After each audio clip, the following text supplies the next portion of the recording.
morning students. Welcome to Akshat International School. Today we'll be starting with a new poem that is Dust of Snow. Before we move on to the poem, we will see about our poet. Our poet is Robert Frost. Now before I brief you with the poet, I would like you to feel the beauty, the beauty which the nature is having.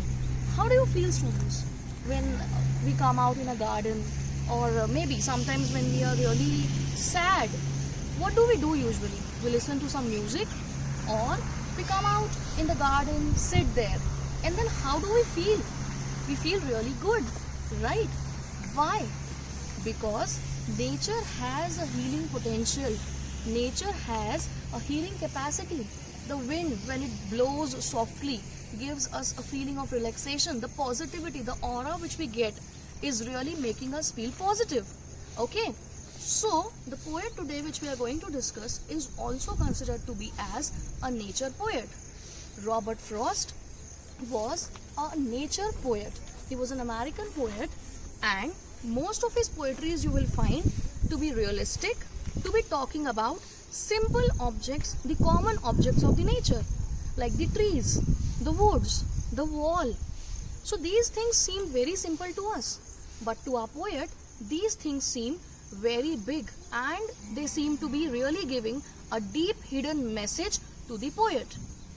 His poetries are based on the rural life of a New England, and in his poetries he has a special quality wherein within short lines also he is trying to give us a deeper meaning.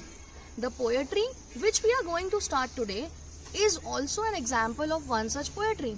It's only 8-line poetries wherein he talks about the great healing power of the nature, how a small incidence in the nature, how a small activity can change the mood and can bring the happiness and joy in the mind of any man.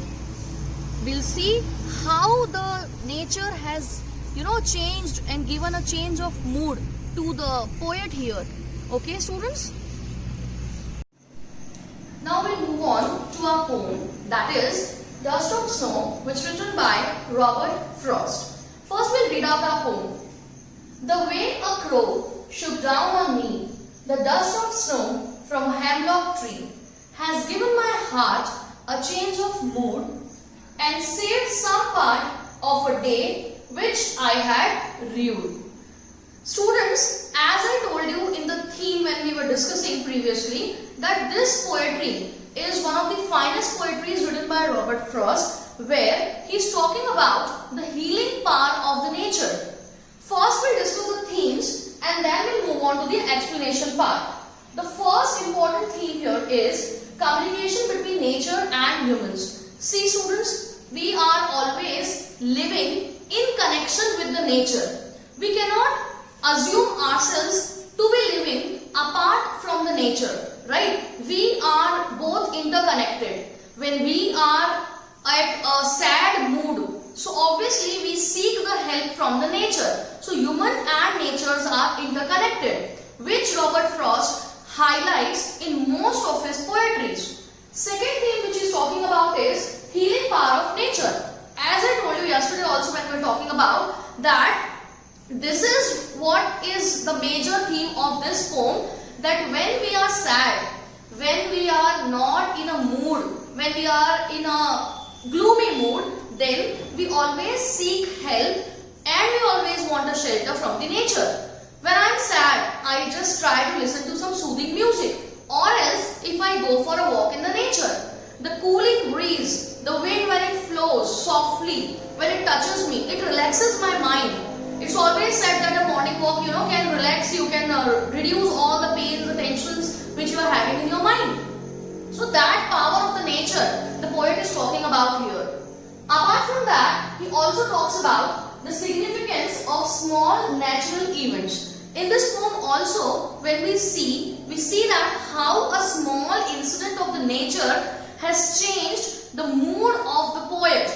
As I told you, this is the quality of Robert Frost, wherein the simple objects of the nature, the common nature make him feel so vast. The tree, the wall, the wind, all these things, they seem so common to us. But to a poet, they seem really big. And through the means of this poetry, he has tried to convey the same meaning. That how a small incident in nature can give you so many lessons, can give you such a strong message. Okay students, now we'll move on to the explanation part of the poem. The poet here says, the way a crow shook down on me the dust of snow from a hemlock tree. The poet here is in a sad, in a gloomy mood. He is depressed. Maybe some incident has taken place and which has made his heart really feel sad. So when he was sitting under a hemlock tree, he was feeling really sad and he was depressed. Suddenly there seems to come a crow, and the way in which the crow has shaken down on him the dust of snow, and the dust of snow has fallen from a hemlock tree. So this small incident took place. He was sitting under a hemlock tree, or maybe he was just passing by. That is not clearly mentioned in the poem. Maybe he was passing by or he was sitting under a hemlock tree. Suddenly a crow comes and just he sits and shakes the tree, and certain dust particles fall on our poet. So what does this do? They has given my heart a change of mood and saved some part of a day I had lived. This incident, this shaking of the dust and falling of the dust of snow on the poet has given his heart a change of mood. And the day which he was wasting in sitting there, in thinking about the past, in thinking about the incident which has taken place to him, he has been saved from that incident just because of the shaking of the dust and the falling of the dust of snow on him by a crow. Fine. So here students, you just have to understand one thing, that when you want to learn, you can learn from a very small incident also. A very small incident also can give you a great lesson. Second thing here which we have to see is both these two symbols which are used here, that is the crow and the hemlock tree. They are considered to be as negative things in the nature. The crow is considered to be as a negative omen, and hemlock tree is also a poisonous tree. But our poet has used both these negative symbols to give us a positive message. So somewhere he is talking about the ideology of the people also, that it just depends on our mindset, the way we take things. Negative things are not always negatives. It depends on our perception, how we take things. To many people, a crow is a negative omen. But to our poet, this crow has brought in him a change of mood. So that crow became a positive energy for him. Similarly, hemlock tree is a poisonous tree. But for our poet, again the same tree has brought a change in his mood, has brought in him some happiness. Okay students, so this is all about. Secondly, one more lesson which you need to learn from here is, always believe that nothing is much more than your life, or nothing, no incident can take away your happiness, that energy you should have in yourself. The poet was wasting his day because of something which has happened to him. He was sitting thinking about the same memory of the past, and that memory was wasting the future, was wasting the day which was ahead to come. So this message also the poet here tries to give, that we should not be sitting at one place thinking about the past memories. Rather, we should be moving ahead in life thinking about the future. Because nothing, no incident can be so big which can harm your inner peace. So we should be always focusing on the happiness, the joy, looking towards the beauty of the nature. The nature has so many things to teach us, and the nature has such a great potential which can heal any sort of pain which is there in any body, human beings or even the animals. So that's what the lesson he has tried to give through this poem. It's an 8-line poem, as I told you. We'll see the rhyme scheme of the poem now. Crow, snow, me, tree. So crow becomes A, me becomes B, snow becomes A, and tree becomes B. Crow,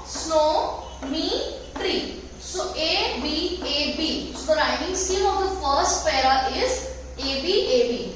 Second part, heart, part, mood, rude. Again it is A, B, A, B. So the second part's rhyming scheme is again AB, AB.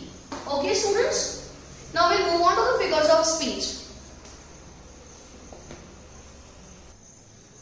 Now moving on to the figures of speech. In this poetry, we are having 4 basic figures of speech. The first one is enjambment.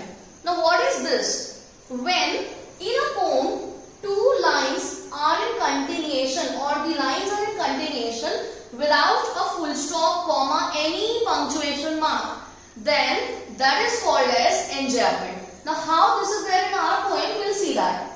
The way a crow shook down on me the dust of snow from a hemlock tree. In these 4 lines up till here, there is no punctuation mark. The lines are in continuation as if they are one sentence. Therefore, this is called as enjambment. In this poem, entirely the poem is written in enjambment. The second para also, when you will see, has given my heart a change of mood and saved some part of a day I had rued. The second para also is written in enjambment, wherein the entire sentence is in one go. Okay, students? So this is enjambment where the poet is using no punctuation mark and writing the sentences in one go without having any pause or punctuation. So that is the first figure of speech, that is enjambment. Second figure of speech is imagery. What does that mean? Imagery means when I am reading something, when I am reading the lines and that image comes in front of my mind. When I am reading those lines and when that image comes in front of my mind, that is called as imagery. Okay, students? So imagery means it enhances my imagination. When I am talking about something and that image is in front of my eyes, that is imagery. Now where is imagery in our poem? See. The dust of snow from a hemlock tree. When I am talking about this, the entire para, the way a crow shook down on me, the dust of snow from a hemlock tree. So when I am talking about this, shook down on me, so that time when I am reading these lines, an image comes in my mind. A picture skew comes in my mind where I am able to feel the things in front of my eyes. I am able to imagine, okay, this might be the tree and the crow might have shaken like that. So that is going in the mind. That is imagery, the imagination power. The poet uses our imagination power through his lines, through his poem. Okay, students, this is the second figure of speech. Third figure of speech is assonance. What is assonance? Previously also we have discussed. Assonance means when there is a repetition of the vowel sound. That is called as assonance. In this line you see, shook down on me. So vowel O is repeated here. Shook, down, on. So this O sound is repeated. The vowel O is repeated in this line. That is the example of assonance. In assonance, you will have in a similar line the repetition of the vowel sound. A, E, I, O, U. Any out of them would be repeated. Okay. So that is assonance. Contradicting to assonance is consonance, in which you will be having the repetition of the consonant sound. Let us see that example. Of a day I had rued. This D, D, D. This consonant sound D is repeated. That is, this is the example of consonants. So where the vowel sound is repeated, that is assonance. Where the consonant sound is repeated, that is consonance. Clear, students? So these are the 4 figures of speech which we have seen in the poetry. We have discussed the theme. We have discussed the message which you are getting through the poem. In the next, I will be sharing with you a PDF. Kindly solve that. Good day, students.